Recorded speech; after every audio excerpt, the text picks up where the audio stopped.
네, 안녕하세요. 예, 청년 여러분들과 함께 하는 시간이 즐겁습니다.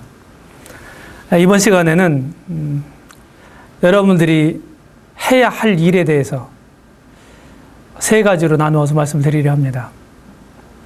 젊은이의 비전, 여러분들이 어떤 꿈을 가지고 무엇을 하면서 지금 시간을 보내고 있습니까? 저는 시편 110편 3절을 읽으면서 청년 시절부터 아주 좋아했던 구절입니다. 주의 권능의 날에 주의 백성이 거룩한 옷을 입고 즐거이 헌신하니 새벽 이슬 같은 주의 청년들이 주께 나오는도다. 새벽 이슬 같은 주의 청년. 얼마나 좋은 말입니까? 늘 이런 청년이 되기를 사모했습니다. 제가 그랬던 것처럼 여러분들도 그렇게 되기를 바랍니다. 아마도 2, 3년 정도, 1982년이나 3년 정도 됐을 텐데요. 그때 대전 인근의 한 시내가에서 청년 캠프를 한 적이 있습니다. 그때 주제가 바로 주의 청년이라는 것이 주제였고, 주제 요절이 방금 읽어드렸던 시편 110편 3절의 말씀이었습니다. 늘 캠프를 하게 되면은 이제 사행시나 삼행시를 하죠. 그래서 주의 청년이라고 하는 주제를 가지고 사행시 하는 시간이 프로그램이 있었습니다. 그때 제가 이제 써냈던 사행시인데 소개해 드리겠습니다. 참고로 이때 이 사행시가 장원상을 받은 시입니다. 한 작은 캠프에서 이렇게 장원상을 받은 뒤로 저에게 참 격려가 됐던 것 같습니다. 그래서 그 뒤로 주님을 섬겨오고 주님을 배워오면서 틈틈이 제 나름대로 이제 시를 쓰게 되었습니다. 그것이 모아져서 지금 시화집 한 권이 나와 있습니다.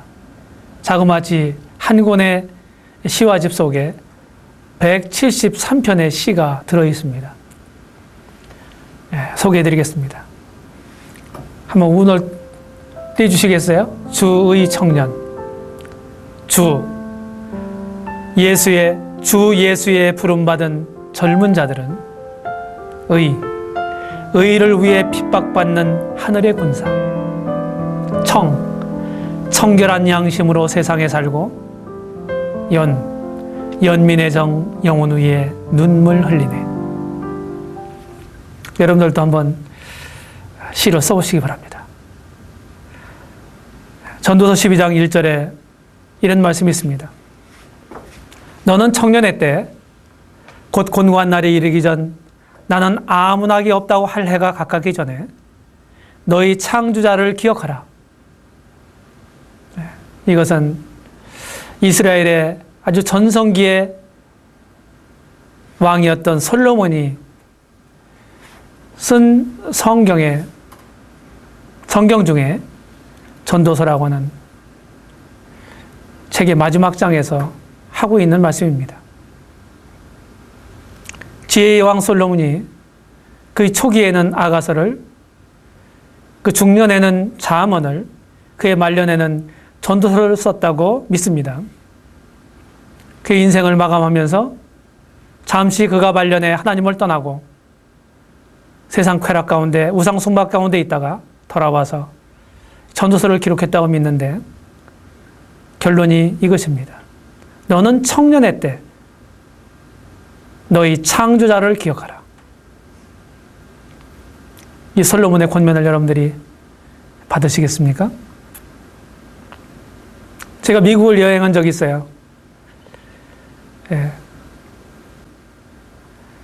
2009년도 7월 달에 미국의 태평양 연안으로 나 있는 아주 오솔길과 같은 좁은 고불고불한 도로가 있습니다. 그것이 미국의 일본 도로라는데요. 그 길을 쭉 내려가면서 태평양에서 찍은 사진입니다. 이 드넓은 태양처럼 여러분들의 마음을 키우고 여러분들의 꿈을 크게 가지시기 바랍니다. 하나님을 기억하면서. 청년기 특징은요, 능력의 가장 큰 시기입니다. 네. 힘도 있지요. 또 지성이 가장 예민한 시기예요. 지성이 가장 예민한 시기. 뿐만 아니라 정열이 가장 충만한 시기입니다. 청년 그러면 열정, 그리고 비전, 꿈. 이것이 청년을 이루는 특징입니다. 나이가 젊다고 해서 다 청년 아닐 것입니다. 여러분들이 진정한 청년이 되려면 꿈을 갖고 주님 안에서 꿈을 갖고 열정을 가지시기 바랍니다. 그것이 바로 청년다운 것입니다.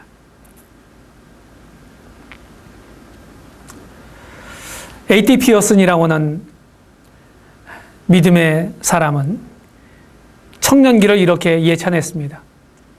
청년기는 업적을 남기는 시기이다. 로마 시인 버질은 라저너 시인의 선두에 섰고 루터는 종교개혁의 대군을 선두 지휘했으며 뉴턴은 탐험가들 중에 가장 훌륭한 사람이 되었다. 이것은 이들이 30세가 되기 이전이었다. 28세에 헤로도투스는 올림픽 대회에서 9권의 역사책을 암송했고 하니발은 스페인을 굴복시켰다. 25살 때 데모스테네스는 그리스 대웅변가가 되었고 시세로는 로마의 웅변가가 되었다. 25살 때 요나단 에드워드와 조지 휘필트는 전도자 가운데 1인자가 되었고 30세에 우리 주 예수 그리스도께서는 세상을 혁명할 복음을 외치셨다. 이렇게 A.T. 피어스는 말했습니다. 청년기는 업적을 남기는 시기이다. 여러분들이 그렇게 되기를 바랍니다. 청년의 미래는 어떻게 되겠습니까? 무엇입니까? 백지, 아무것도 쓰여져 있지 않은 이런 백지 상태로 내 자신 앞에 놓여 있는 것 같습니다. 거기에 무슨 글을 쓰든지 무엇을 그리든지 그대로 쓰여집니다. 우리 두 번째 시간에 말씀드렸던 것처럼 그래서 선택에 주의하시기 바랍니다. 여러분들의 선택이 백제와 같은 여러분들의 미래에 무엇인가를 쓰게 될 것입니다. 여러분들의 선택이 미래의 결과를 좌우한다는 사실을 기억하시기 바랍니다. 여러분들은 숙명론자가 되지 말고 비전어리가 되십시오. 꿈을 가지고 미래에 도전해서 그 비전을 성취하는 삶이 되시기를 바랍니다. 첫 번째 여러분들에게 이제 말씀드리고자 하는 것은 영혼을 계산하라고 하는 것입니다. 영혼을 계산하라. 요한복음 9장 4절에서 우리 주께서 친히 말씀하셨습니다. 밤이 오리니 그때는 아무도 일할 수 없느니라. 우리가 주님을 섬기고 주님을 배우는 이런 차원에서 지금은 낮입니다. 그러나 밤이 지금 도래하고 있습니다. 우리 앞으로 지금 점점 밤이, 일할 수 없는 밤이 다가오고 있습니다. 저는 이 말씀을요, 영어 성경을 통해서 보다가 깜짝 놀랐습니다. 왜냐하면 밤이 오리라는 말씀이 현재 진행형으로 되어 있는 것을 발견했습니다. The night is coming when no one can work. 밤이 지금 점점 우리에게로 다가오고 있다. 우리는 일시적인 것에, 현실적인 것에 일비해서는 안 되는 것입니다. 먼저 말씀드린 것처럼 영혼을 여러분들이 계산하셔야 합니다. 모세는 시편 90편 11절에서 이렇게 기도했습니다. 우리에게 우리날 계수함을 가르치사 지혜의 마음을 얻게 하소서. 이렇게 기도했어요. 왜 그렇습니까? 모세가 말한 것처럼 사람의 연수가 70이요 강건하면 80이라도 신속히 가니 우리가 날아갑니다. 우리 한국인들도 이제 평균 연령이 80세가 넘었습니다. 그럼에도 불구하고 주님을 섬길 수 있는 시간을 우리는 따져봐야 합니다. 우리 인생 80년에서 현재 우리 나이를 빼고, 우리가 잠자는 시간을 빼고, 일하는 시간을 빼고, 기타 꼭 살아가는 데 필요한 필수 시간을 빼야 합니다. 이 필수 시간은 용변이 오는 시간, 세면하는 시간, 샤워하는 시간, 이런 여러 가지, 자동차로 운전하고 하다가 신호 대기하는 시간, 이런 모든 것들이 총망라됩니다.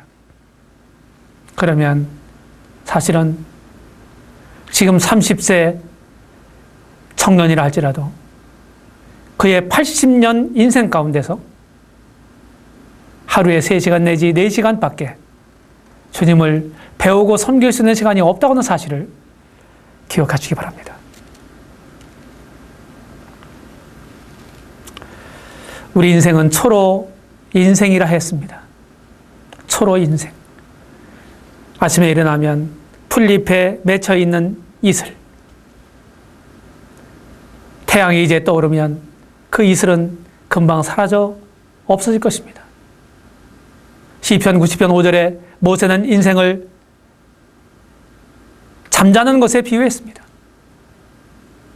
시편 114편 4절에서 다윗은 인생을 그림자로 비유했습니다. 욥기 7장 6절에서 욥은 인생을 배틀의 북에 비유했습니다. 배틀. 과거 집에서 삼배를 짜고 모시를 짜고 명주를 짜고 무명을 짜고 하던 그 배틀입니다. 배틀에 왔다 갔다 하는 이 북이 있습니다. 굉장히 빨리 지나가죠. 야고보서 4장 14절에서 야고보는 인생을 안개로 생각했습니다. 베드로전서 1장 24절에서 베드로는 인생을 풀과 같이 보았습니다. 이처럼 믿음의 사람들은 전부 인생이 결코 길지 않다고 하는 사실을 기억했습니다. 그래서 이것을 기억해야 합니다. 인생은 무정이 왔다가 가버립니다. 그리고 모든 찬란한 기회들도 사라져버립니다.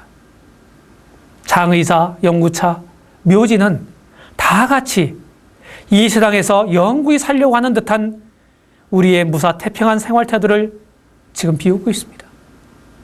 단 하루도 침대와 관이 똑같은 나무로 만들어진다는 사실을 우리는 기억해야만 합니다.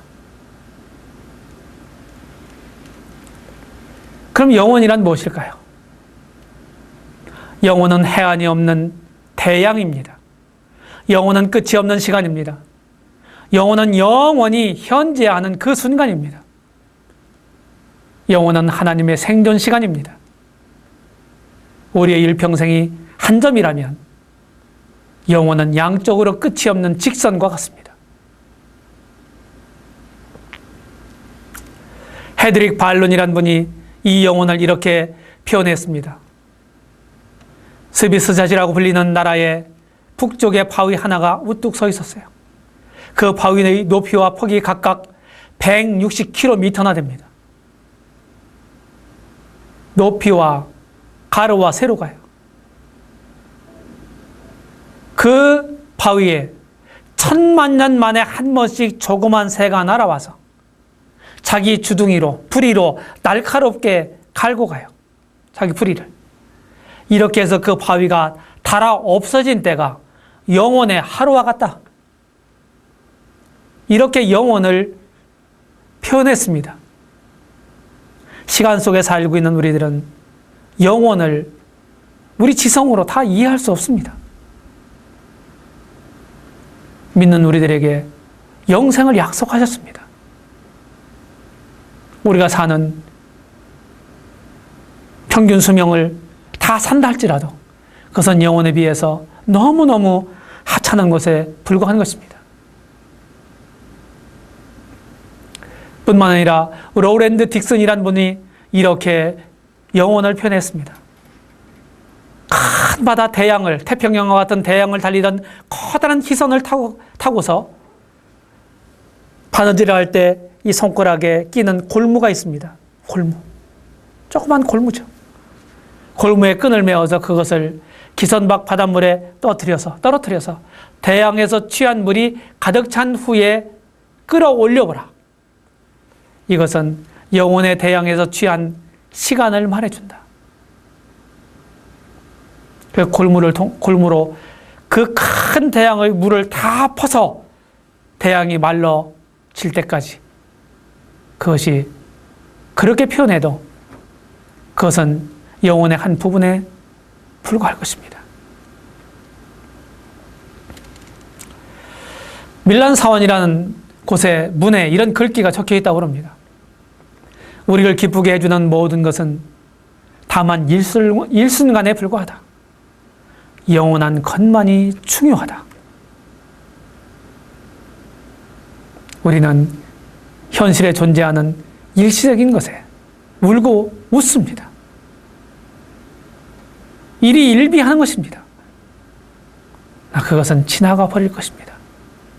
영원한 것만이 중요한 것입니다.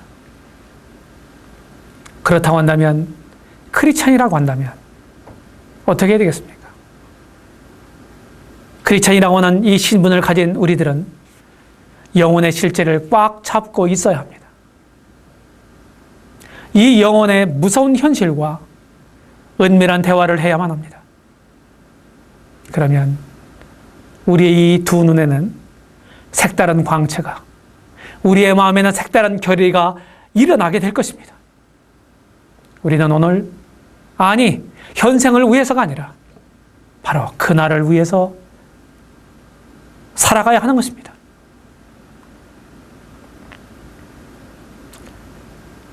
그래서 영혼에 살아가십시오. 우리는 이렇게 기도해야 합니다. 시간의 귀중함을 알게 하여 주옵소서.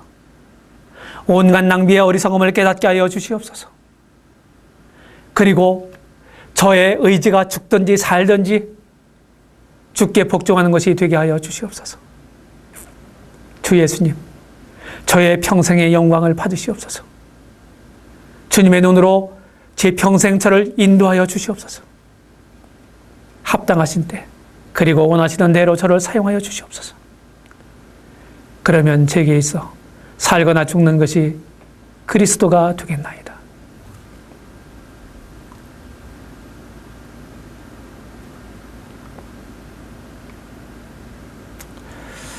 이제 두 번째로 주님을 배우라고 여러분들에게 권면드리고 싶습니다. 마태복음 11장 28절에서 우리가 잘 알고 있는 것처럼 수고하고 무거운 짐진 자들아 다 내게로 오라. 내가 너희를 쉬게 하리라고 주님이 우리를 초청하셨습니다. 우리가 그것을 복음적으로 표현하면 우리는 그 주님의 초청에 응해서 그분 앞에 나아갔습니다. 그래서 수고하고 무거운 주의 짐을 다 청산하고 해결하고 우리는 이제 마음의 평안을 그리고 죄의 속박으로부터 벗어나서 자유함을 누리고 있습니다. 그렇게 초청한 그 다음에 우리 주님은 뭐라고 말씀하셨나요? 마태복음 11장 29절에서 나는 마음이 온유하고 겸손하니 나의 멍에를 메고 내게 배우라고 말씀하셨습니다. 주님 앞에 가서 죄의 문제를 해결받은 영원을 소유한 이런 사람은 이제 주님을 배워야 하는 것입니다. 우리들의 믿는 이들의 최선의 가치요, 최고의 모델이 되시는 우리 주님을 우리가 배워야 하는 것입니다. 이런 아주 재미있는 말이 있습니다. 한 장학관이 초등학교 6학년 교실을 방문했습니다. 거기에 놓여있는 지구본을 가리키면서 이렇게 질문했다고 그래요. 왜 기울어 있지? 그러자 그 초등학교 6학년 학생이 놀란 듯 말하면서 제가 안 만졌는데요? 라고 대답했다고 합니다. 옆에 있던 담임 선생님이 4월 때부터 그랬어요. 라고 말을 받았어요. 동행하던 교장 선생님이 한마디를 거들었습니다. 국산 다 그렇지요 뭐.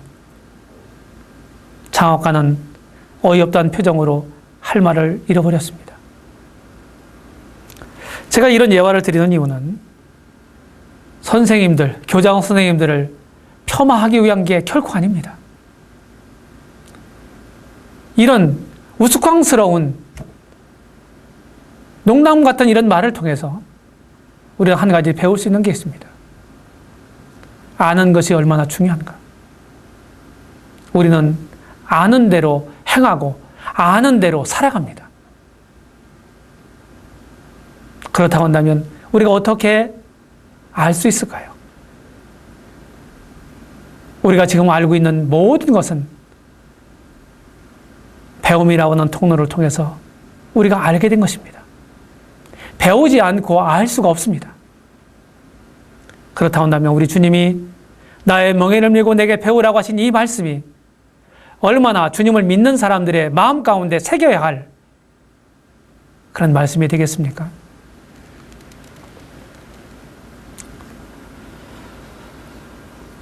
제가 주님을 믿은 지 35년이 됐다고 말씀드렸습니다. 지난 날을 제가 돌이켜보면 주님을 믿는 그 해부터 계속해서 배움을 추구해왔습니다. 처음에 제가 거듭난 이후에 신약 성경을 통독했고, 그리고 한 6개월여 후에 엠마오 성경학교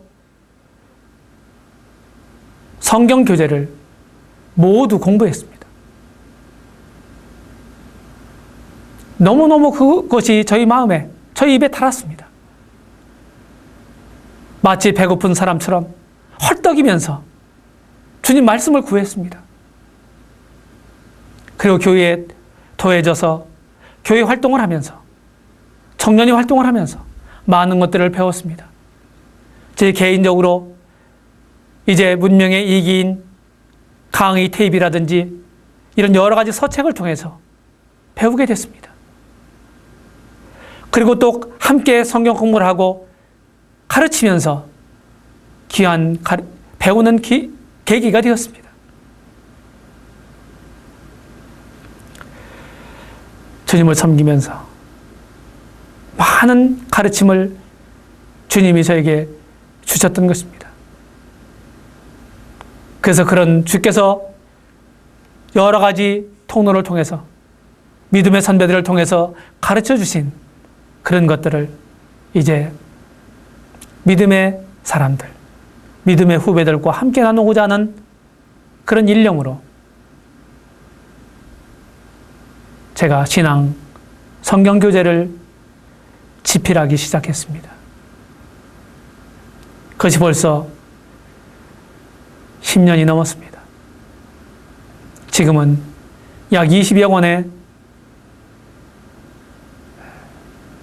성경교재가 쓰여져서 출판되어서 보급되고 있습니다.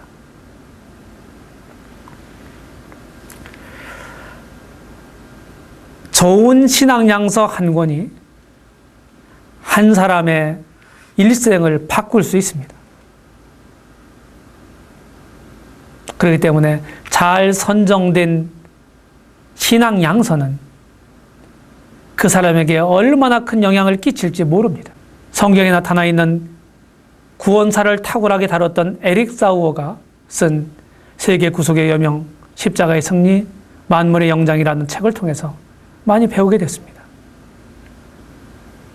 뿐만 아니라 엠마오 성경학교 주관으로 했던 성경 강좌가 있었는데 성서적 신앙생활이라고 하는 강좌였습니다.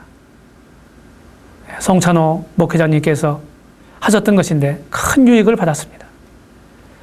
뿐만 아니라 나침반에서 보급했던 우리 이동원 목사님의 새생활 세미나 초급 교재 및 테이프입니다.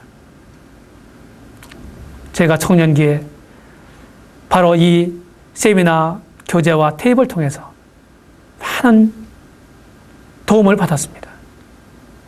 앤드류 모레이의 겸손이라는 작은 책도 저에게 큰 도전을 주었습니다. 찰스 스펄전이 자신의 학생들에게 가르쳤던 목회자 후생들에게 라고 하는 책도 저에게 큰 감명을 주었습니다. 헨리 디슨이 쓴 조직신학 강론, A.P. 깁스가 쓴 설교자와 그의 설교, O.J. 샌더스가 쓴 영적 지도력, 이런 책들이 저의 신앙을 크게 도왔습니다. 우리는 책의 홍수시대에 살고 있죠. 그런데 이럴 때일수록 좋은 신앙 양서를 잘 선별해서 보는 것은 매우 중요한 일입니다. 성경 공부가 왜 필요할까요?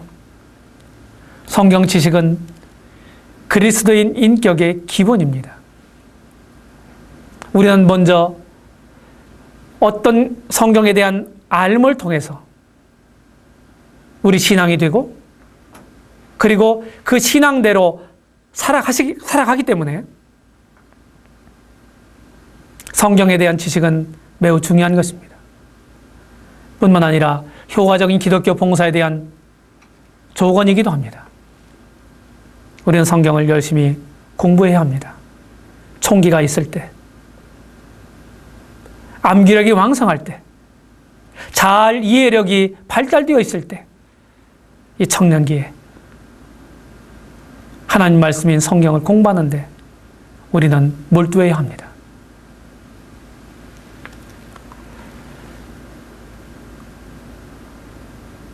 말씀과 기도. 이것은 우리의 영적 생활을 이루는 두 요소입니다. 베드로전서 2장 2절에서 갓난 아이들같이 순전하고 신령한 젖을 사모하라고 권고하고 있습니다. 그리고 요한일서 5장 14절에서 그의 뜻대로 무엇을 구하면 들으심이라고 약속하셨습니다. 어린아이들처럼 엄마 젖을 사모하는 그런 어린아이들처럼 우리의 영적인 양식인 하나님 말씀을 사모해야 하고 그 말씀을 올바로 깨닫도록 그리고 그 깨닫게 된 대로 순종하도록 우리는 하나님께 기도해야 할 것입니다. 디모데전서 4장 5절에서 하나님 말씀과 기도로 거룩하여진다고 말씀하고 있기 때문입니다.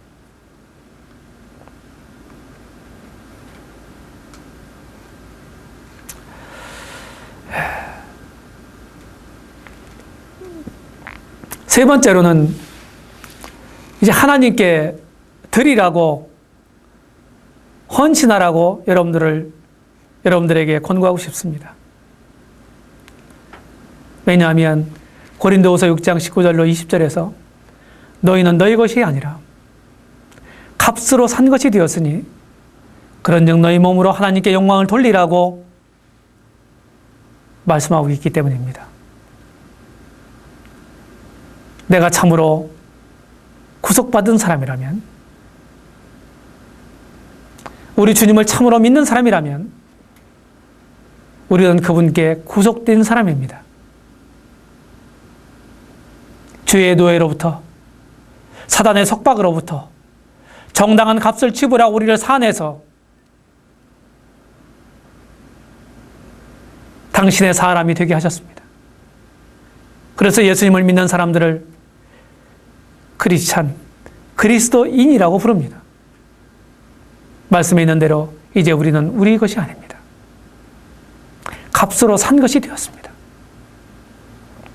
이제 우리는 우리의 새로운 주인인 우리 주님께 충성을 해야 합니다.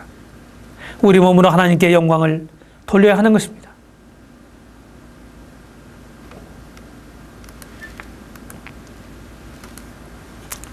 저의 신앙을 보게 되면 20대 시절에는 저의 신앙의 입지 단계였습니다. 입지 단계. 주님 안에서 뜻을 세우는 그런 시절이었어요. 제가 이미 말씀드린 것처럼 20살 때 주님을 만납니다. 주님을 만난 이후로 한결같이 주의 말씀을 궁구했습니다. 실제로 저는 20대 후반에 주님을 참으로 지금과 같이 이렇게 섬기겠다고 주님께 다짐했습니다. 저희 30대 시절에는 신앙의 훈련 단계였습니다. 실제로 몸된 교회를 섬기면서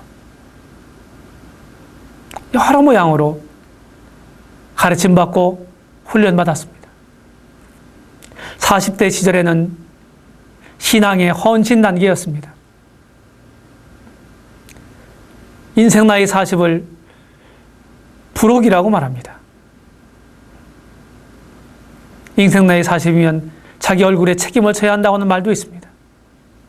주께서 이제 그것까지 가르쳐 주시고 훈련시킨 것을 기초로 해서 기꺼이 우리 주님께 우리 자신들을 드려야 하는 이런 시기죠. 실제로 그래서 저는 주님께 기도하는 중에 제가 42살 때 풀타임 워커로 헌신하기 시작했습니다. 50대 시절에는 이제 신앙의 우임 단계라고 생각합니다. 열심히 왕성하게 자신도 주님을 섬길 뿐만 아니라 차세대를 생각하면서 제자 훈련에 몰두하고 그리고 거기에 싹이 있는 리더들을 발굴하고 세워서 내가 하던 일들을 우임해 나가는 그런 단계라고 생각합니다. 이런 신앙의 단계들이 있습니다. 여러분들은 지금 어느 단계입니까? 여러분들의 뜻을 정하셨습니까? 청년들에게 고민하는 3가지가 있다고 합니다. 첫 번째는 인생관에 대한 것입니다.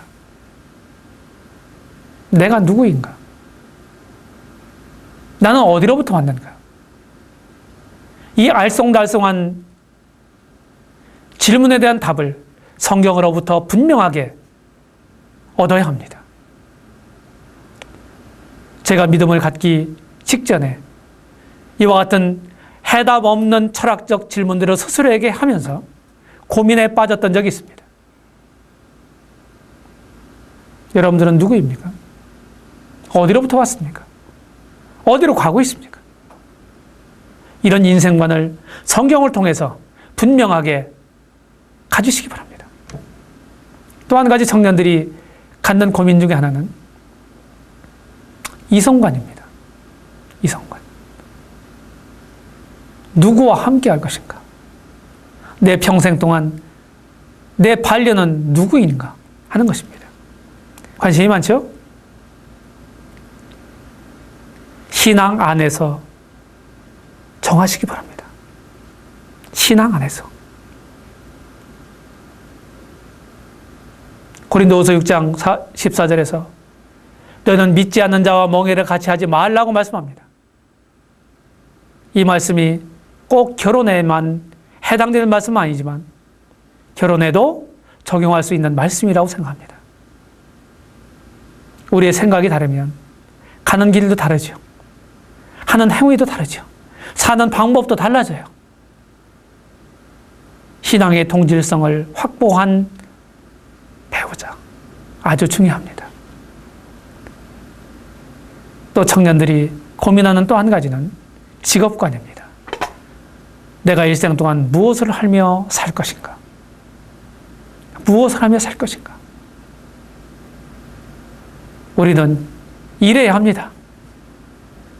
일을 하지 않으면 살 수가 없습니다.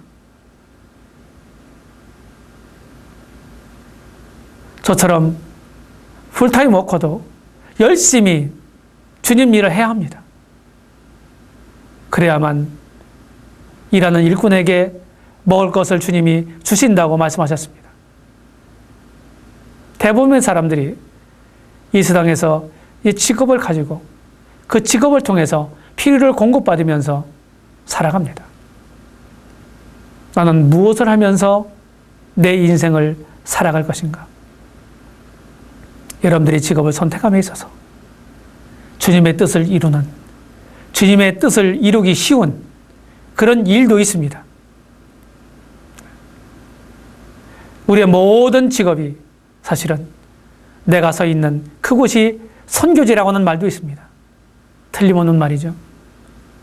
그럼에도 불구하고 영적인 것과 긴밀한 관계가 있는 그런 일을 우리가 한다면 더더욱 좋을 것입니다.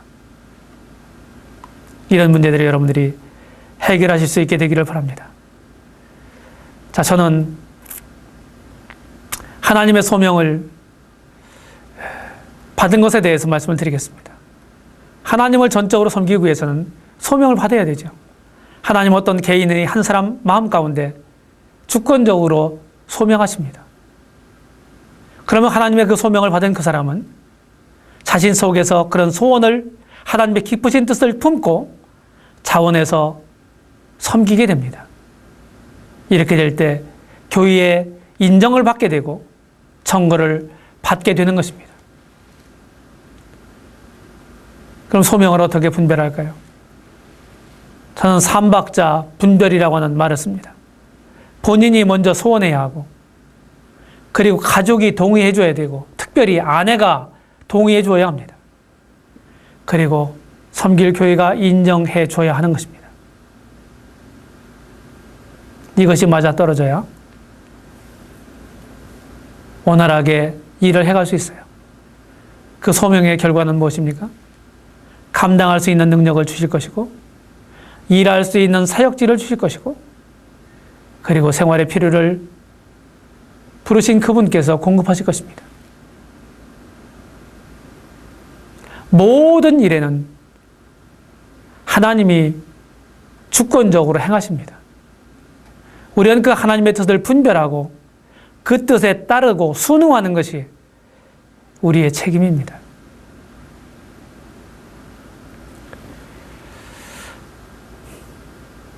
우리가 자격이 없음에도 불구하고 주님이 당신의 일에 우리를 불러서 사용하시기를 원하신다고는 이 놀라운 사실을 인해서 감사를 드리는 것입니다. 저의 사역 비전은 모든 사람의 종이 되라고 하는 것입니다. 마가복음 10장 44절을 청년 시기에 읽으면서 나는 주님의 종이 되고 싶다. 제가 이런 생각을 가졌었습니다. 근데 마가복음 10장을 읽어가면서 자세히 보니까 모든 사람의 종이 되라고 하는 말씀이 있습니다. 나는 주님의 종이 되기를 바랬는데 모든 사람의 종이 되라는 거예요. 충격적인 말씀이었습니다. 주님을 섬긴다는 것은 곧 사람을 섬기는 것이죠. 그것도 내가 좋은 사람만, 내가 섬길 만한 사람만 섬기는 것이 아니라 모든 사람을 섬겨야 되는 것입니다. 그 이후로 이것이 저의 사역의 모토가 되었습니다. 사역의 내용이 무엇이겠습니까? 사도 바울처럼 고린도후서 10장 8절에서 말씀하는 대로 하나님의 사람을 세우는 일입니다. 하나님의 사람을 세우는 일. 내 일을 하는 게 아닙니다. 하나님의 일을 하는 거고 하나님의 사람을 세우는 일이죠. 저는 사역의 비전은 제 생산자의 사역을 꾸준하게 하고 싶습니다. 나만 잘할 뿐 아니라 다른 사람을 섬기고 가르치고 도와서 세워서 그 사람으로 하여금 어떤 일을 성취하는 사역을 말합니다. 그것보다도 더 가치 있는 일은 없을 것입니다. 자신만 훌륭하게 섬기는 것이 아니라 다른 사람도 훌륭하게 섬기도록 하는 것, 이것이 가치 있는 사역입니다. 제가 섬기는 교회가 훌륭한 지역교회가 되기를 바랍니다. 그리고 무엇보다도 신앙의 유산이 될 수 있는 신앙 양서들을 주님이 능력 주시는 대로, 시간 주시는 대로 계속해서 집필하기를 바라는 마음이 있습니다. 이런 말이 있습니다. 1년을 거두려면 곡추를 심고 10년을 거두려면 나무를 심고 100년을 거두려면 사람을 심고 영혼을 거두려면 복음을 심어라. 얼마나 합당한 말씀입니까? 저의 사역 자세는 감찰하시는 하나님 앞에서입니다. 제 마음을 감찰하시는 하나님 앞에서 사람을 의식하고 사람들과 타협하고 그런 것이 아니라 사람의 비율을 맞추는 게 아니라 하나님의 기뻐하시는 뜻을 내 마음을 감찰하시는 하나님 앞에서 행하고자 노력하고 있습니다. 좀 전에 말씀드린 것처럼 종의 마음을 가지고 기도와 말씀의 수단으로 사람을 세우는 사역을 완수하고자 하는 것입니다. 가스펠송에 오직 생명된 이라고 하는 찬양이 있습니다. 잔잔한 호숫가에 돌 하나 던져지면 조그만 둥근원이 점점 커지듯 화평한 생활 속에 시험이 닥쳐오면 주님을 멀리 앉아 넘어지도다. 세상 부귀영화도 한순간 있는 것, 그것에 내 생명 걸 수 없어. 영원한 안식 주는 그분 섬기리. 오직 생명되니 주님이시니. 이 가사말이 저의 심금을 울렸습니다. 특별히 세상 부귀영화도 한순간 있는 것, 그것에 내 생명 걸 수 없어. 이 땅에 있는 것은 다 지나가 버릴 것입니다.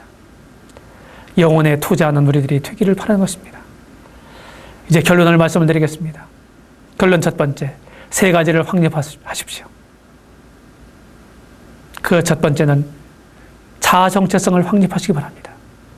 복음에 투영된 나 자신을 재발견하시기 바랍니다. 그 두 번째는 교회의 정체성을 확립하시기 바랍니다. 교회가 뭔지, 성경에 나타나는 교회가 뭔지, 내가 어떻게 그 교회를 세우고 그 교회에 충성을 할 것인지 생각하시기 바랍니다. 그리고 성경에 나타나 있는 인생 목표를 성경을 통해서 확립하시기 바랍니다. 목표가 없는 사람은 방황하는 사람입니다. 여러분들이 분명한 표대를 향해서 전진하는 여러분들이 되기를 바라는 것입니다. 그다음 결론 두 번째, 하나님의 사람으로 준비되시기 바랍니다. 내일이 그대들에게 다가오고 있습니다. 내일은 준비된 자의 몫입니다. 그대들이 시대를 잘 감당하려면 시간과 재물과 정열과 온 마음을 들여서 준비해야만 합니다. 자기의 때를 믿음으로 기다리시기 바랍니다. 신앙은 곧 기다림입니다. 기다림의 실패는 신앙의 실패요, 인생의 실패가 될 것입니다. 여러분들이 지금 기성세대가 아니라면 지금은 여러분들의 때가 아닌 것입니다. 여러분들의 때를 준비하면서 기다리시기 바랍니다.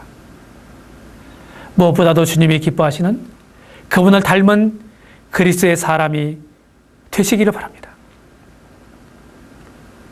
일시적인 것에 울고 웃는 이런 철부지 인생을 넘어서 더 나은 성을 바라보면서 영원한 가치 있는 것에 삶을 투자하시기 바랍니다. 주의 젊은이들이여, 가슴을 활짝 열고 저 미래를 담으시기 바랍니다. 영혼을 호흡하시기 바랍니다. 마치 움킬 것에 날아다니는 독수리처럼 저 높은 하늘을 비상하시기 바랍니다. 이제 젊은 여러분들을 위해서 제가 마지막으로 드리는 시 한 수를 읽겠습니다. 이 시는 어느 교회에서 하나님 말씀을 전하면서 젊은이들이 많았습니다. 그들을 보자 제 마음이 뜨거워졌어요. 그래서 제가 이런 시를 기록해서 그들에게 헌사했습니다. 세월 속에서 지난 어제를 추억하라. 힘들고 어려웠던 일, 보람되고 재미있던 일 모두가 의미 있는 일 되어 저만치에 서 있구나. 지나간 세월, 오늘에 사는 겸손한 자에게 훌륭한 스승이여라. 지금 오늘을 가꾸라. 어떤 조건과 상황 속에서도 믿음으로 걸으라. 그 걸음이 훗날 믿음의 거부되어 나타나리라. 오직 겸손함으로 주어진 현실에서 최선 다하라. 매일같이 쏟아지는 주의 은혜의 햇살 만끽하라. 앞에 내일을 꿈꾸라. 위로부터 오는 광열, 달궈진 가슴으로 미래를 품어라. 두려워 떨지 말고 다가오는 미지의 세계에 믿음의 걸음 옮겨 놓으라. 마음 가다듬고 겸손히 영광스러운 미래를 맞이하라. 여러분들의 미래가 영광스럽기를 기도합니다.